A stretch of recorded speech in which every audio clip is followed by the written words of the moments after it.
everyone. Today we are going to read the second chapter of our book, Friendship According to Humphrey, on Mrs. Glickman, and I'm very excited to read to you today. Chapter 2, Upset Pet. I'd had bad days before.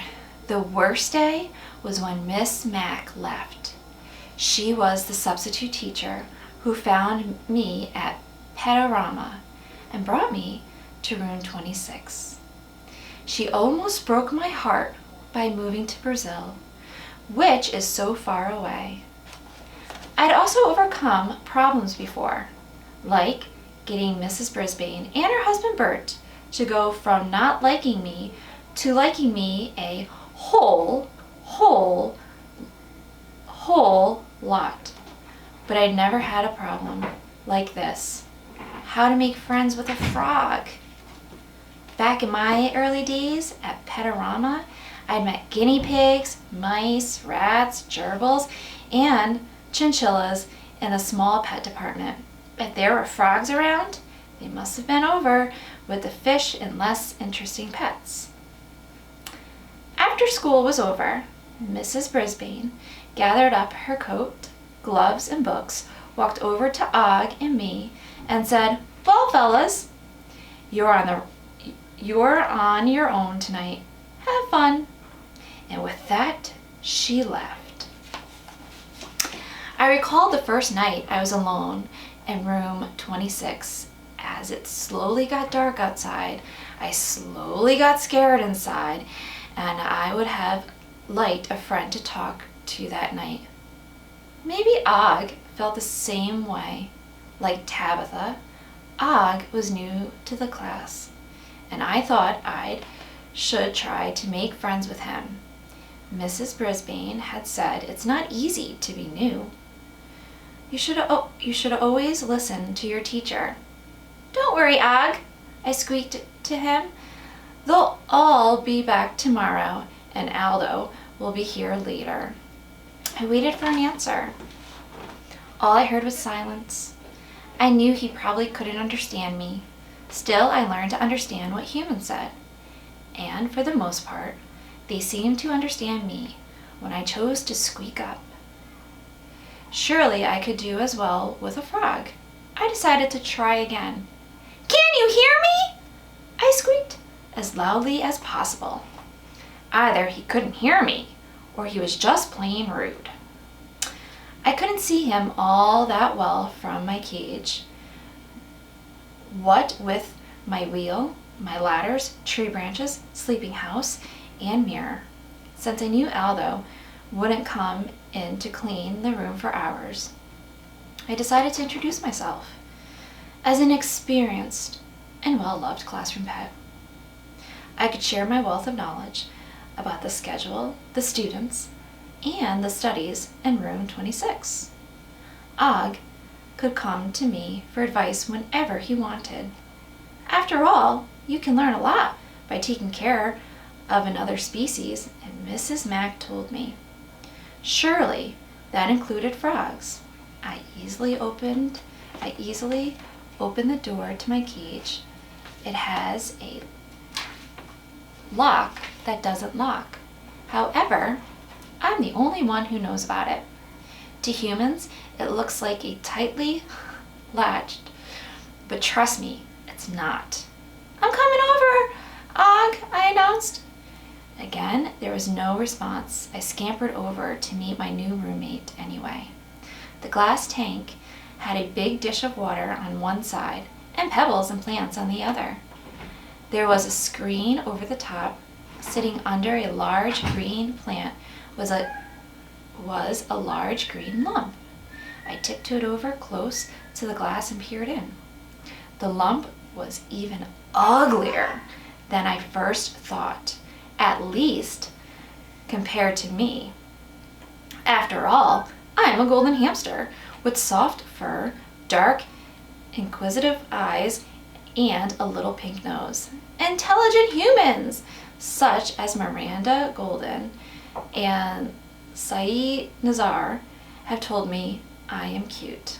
This OG thing, on the other hand, was a sickening shade of gray with bulging eyes and not a bit of fur on him. Even worse, he had a huge mouth, as wide as his whole body, that curved up at the ends as if he were grinning.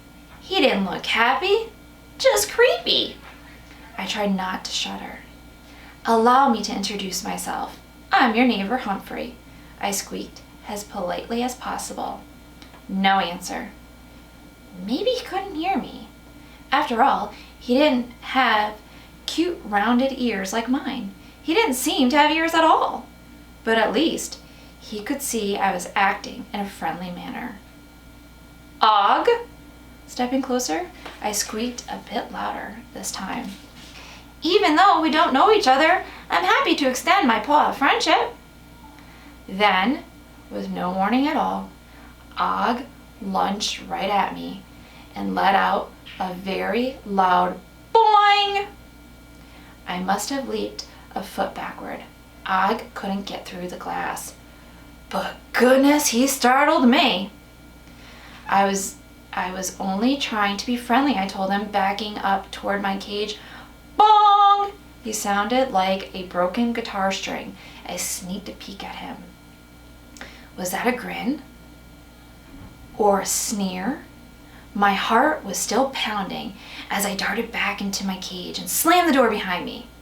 Some friend Og was scaring me like that. I tried to put myself in his shoes, like Mrs. Brisbane said. But he didn't wear any. Neither did I, for that matter. I grabbed the tiny notebook and pencil from behind my mirror. Miss Mack gave them to me. No one in room 26 knew about them. No one knew I could read and write. Writing helps me sort out my thoughts. And I had a lot of thoughts rolling around my brain that night. Not all of them nice. I scribbled away for several hours, and Og was pretty quiet, except for some annoying splashing. Goodness, I can manage to groom myself and get a drink of water without making that much noise. Suddenly, the room filled with a blazing light, and I heard a familiar clang, clang, clang. It was a Longfellow School custodian, Aldo. "Be of good cheer, 'cause Aldo's here," a voice announced. "Aldo, my friend," I squeaked as I jumped on my wheel and began spinning happily. Aldo parked his cleaning cart near the door and clumped over to my cage. "Happy New Year, Humphrey! You're looking handsome and healthy," he said. Aldo is a true friend. "And you the same," I squeaked back. "Who's your buddy?" Aldo glanced at Og. "Hey, I know you! The frog from down the hall. What are you doing down here?" "You don't want to know," I squeaked. Aldo turned back to me. "Calm down, pal. I thought I brought you something." He reached into his pocket and unwrapped the most beautiful, tiny tomato I'd ever seen. I could have cried.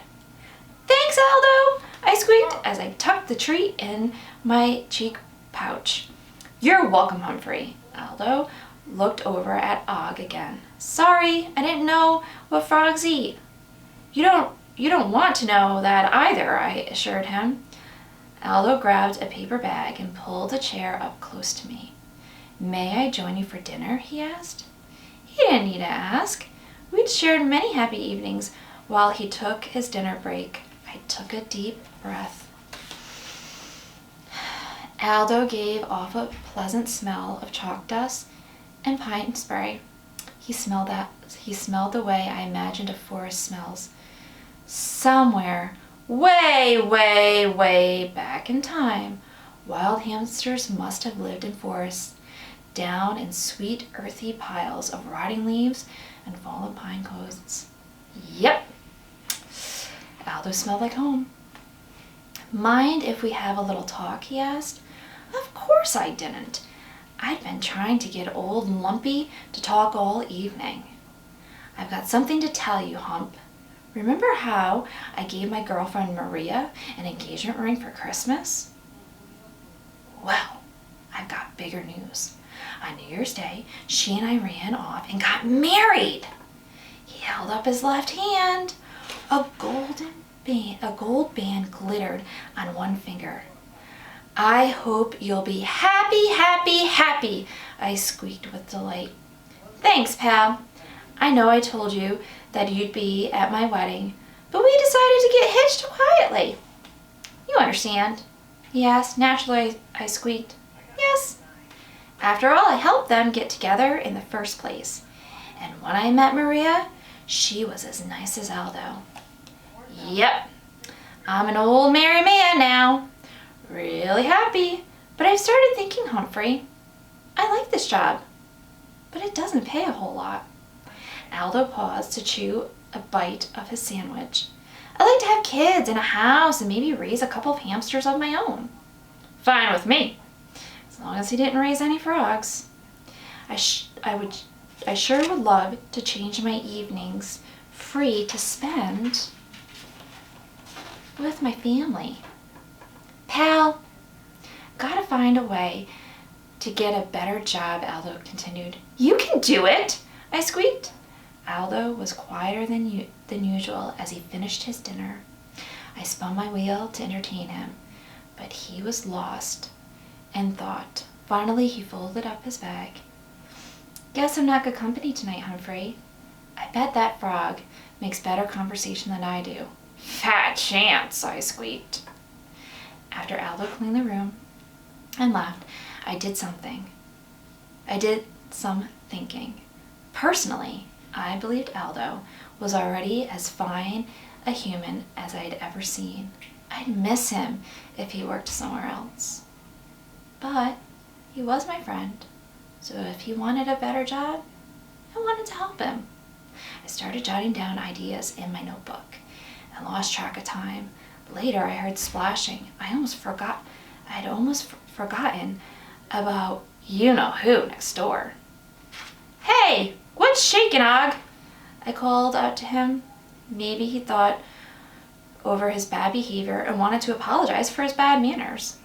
There was no reply, just splish, splash, splish. Personally, the idea of being covered in water is disgusting to me. I prefer to groom myself the time-honored way, using my tongue, teeth, and paws. Oh, and toenails. I thoroughly clean myself every day. The students in room 26 love to watch me. At least they did before googly eyes came along. Still, if I had to share a table with him, I figured I might try. Again, to be friendly. Having a nice bath, I asked. There was no answer. Not even another splash. But there was another sound. The crickets. So they were alive after all. Og would have to eat noisy food. My Nutra nibbles and mighty mealworms didn't make a sound until I crunched down on them. But the crickets, whom I actually felt sorry for, made a funny singing song. Chirp up, chirp up. Apparently, they were nocturnal like me. It was going to be a long night with noisy crickets and a silent frog. I hopped on my wheel and tried to spin my irritation away. It didn't work. And the quote for today's chapter, the only way to have a friend is to be one.